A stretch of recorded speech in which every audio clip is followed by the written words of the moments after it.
à certain niveau c'est les mêmes sociétés aussi qui vont vous encourager. Donc vous êtes am ngeen opportunité boo xamante ne ni mën ngeen ko saisir pour montrer aux Sénégalais que lépp lu war seen diggante da nga ciy taxaw ba ñëpp am ci ñi ci am peut-être ñi ci xaar lu ñaaw am ci déception. bien sûr Donc loolu la ñu leen di souhaiter man de maa ngi souhaiter heureux ménage. bien sûr Et macha allah mu nekk nouvelle boo xamante ne neex na ma lool mais mon frère Paco Thiam Dogo. L'émission tire presque à sa fin. Mais je voulais juste que ni. Comme ni ko waxee xam nga sànq yaa ngi koy wax weeru koor bi commencé na. di baalu Sénégal yëpp ak. bien sûr di baalu aussi Sénégal yëpp macha allah parce que jamono ji xam ngeen ne ñun ñëpp a commencé ndoo ñu nag ñi nga xam ne ñoom ñooy catholique yi donc ñoo bokk même presque pratiquement moi presque ñoo leen di jëkk a jeexal xam naa. du ñaa parce que ñoom 40 jours la ñuy def donc de souhaiter bon carême à tous les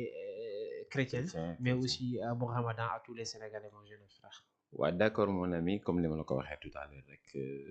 tey moom émission bi je pense que ni l'émission tire à sa fin comme tu viens de le dire encore une fois ñuy souhaiter bon carême à tous nos frères chrétiennes tu vois donc di wax sénégalais yi aussi ñi nga xam ni ay musulmans lañ bon ramadan di leen ñaanal ñu dugg ci ak bismillahi rahmaani rahim kenn ci ak alhamdulillahi rabbil alamin di nuyu ñëpp ñi nga xam ne ñoo ñu suivre à travers Trace 221 à travers le monde parce que ma sœur bi may envoyé message léegi nii yo saludo a toda la familia que vivo en Las Palmas voilà waaw donc di nuyu sama sœur bi nekk Espagne di nuyu toute la famille encore une fois suma xarit yi ma leen suivre aussi man maa ngi gis message merci beaucoup à vous tous waaw suma première émission la mu nekk émission ma kontaane ànd ak suma frère mais émission bi neex na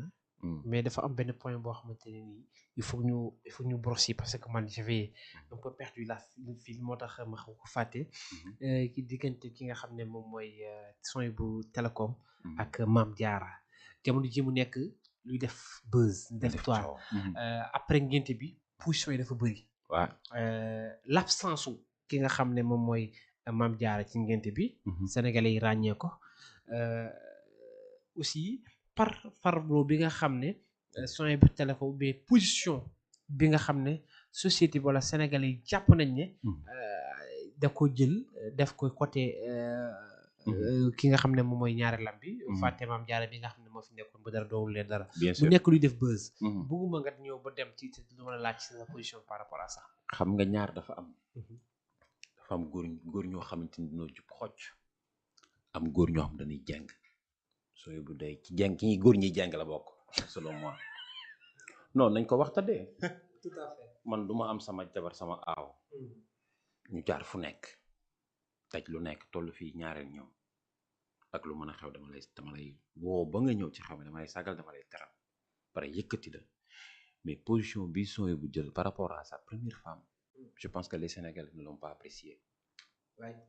pour dire la vérité parce que boo gémmiñ boo waxul dëgg wax fen duma la nekk ak yow ba dara doonul dara sooy moo taxaw ni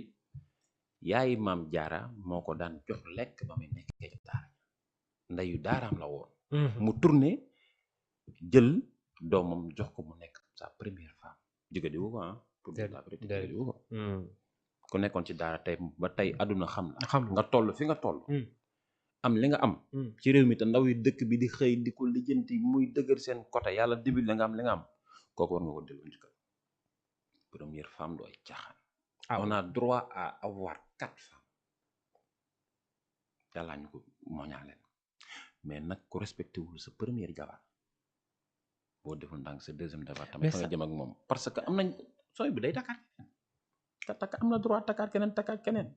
sa deuxième femme même elle ne devait pas être d'accord sur ce. c'est ça loolu foofu laa bëgg parce que position bi mu ci am si tu respectes pas ta première femme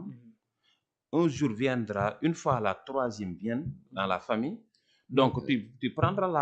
la place du premier ni ñu def première noonu lay def une fois que le quatrième va venir ça sera la même chose c'est une chaîne boo xamante ni góor gu nekk war na parce que ku jàng fee ku yaakaar ne xale yu jigéen ñi defal na la lépp am na koo xamante ni mi ngi jox yore benn clé boo xam bis bu la ko defalee nga jàng ci moom mais da ngay ànd ak résistance xam ni góor nga sinon rek sa kër dina tas. oui tout à fait. d'après les dires. mu nekk situation boo xamante ne Sénégal yëpp jamono ji ñu ngi ci yàbbi et aussi di ci interpellé ki nga xam ne mooy Souhaibou Télécom di ko fàttali que ni Diarra a fait tout ce qu'il fallait faire pour gagner place am et lépp li nga xam ne wareefam la woon wala liggéey la woon ci diggante ma ak def na ko donc il devait pas avoir certaines positions yenn yi moo ko waru am ñi ngi nag ñu ngi ci yéey di yàbbi mais ba tey ji gisaguñ ki nga xam ne moom mooy Diarra waxagum ci mais aussi ki nga xam ne moom mooy Souhaibou Télécom génn ci génn sax si suñu naataange bi nga xam ne moom mooy guy gi bi ko ci posé question yi lam ci wax rek mooy que ni ça c'est sa vie s'il s'agit li nga xam ne mooy télé bi téléphone yeeg wala njaayam bi ku ko attaqué dina attaqué mais si c'est sa vie il laisse les gens parler moom il fait ce qu'il fallait faire donc nit du am këram mën ko gérer bëgg gérer këram moom personnellement donc cela veut dire que il veut pas trop prononcer sur ça mais sénégalais yaa ngi ciy wax sénégalais nag liñ ciy wax war nga ci bàyyi xel du càggante dañ lay sous-estimer wala dañuy dugg sa vie de couple déedéet acte yi nga posé la parce que boo nekkee da nga nekk góor ngay def ay acte yoo xamante ne Sénégal yëpp a ngi koy bàyyi xel nit ñi buñ la waree joxoñ dañ lay joxoñ bien sûr góor nga jantal mel nga ni nga war a mel mais nag il faut respecter ki nga xam ne moom mooy Mame Diarra sa première femme parce que moom moo fa nekkoon ba dara doon leen dara et aussi tey boo mënee takk ñaare ba teg ko sa wet te tu disais que ni kee sa xarit la woon bon xam nga ko moom nga jëkkoon parce que am na benn émission bi nga xam ne mujj nga koo def fii ci seen people mooy confrontation c'est pas confidence nga jël fa position boo xamante ne bi nga génne Sénégal yëpp dañu laa ŋàññi Sénégal yëpp dañu laa saaga Sénégal yëpp am na ñu bëri ñoo xamante ne dañoo apprécier wuñu li nga xam ne moom nga defoon tu as fait encore la même chose bi nga ànd ak sa ñaareel bi fi nga xam ne moom mooy Dubaï entre guillemets ay ces voyages ils ont constaté que tu es plus à l'aise avec la deuxième femme plutôt que Mame Diarra donc mu nekk acte yoo xamante ne ni même que si li ngay wax aussi c'est kaddu day déraper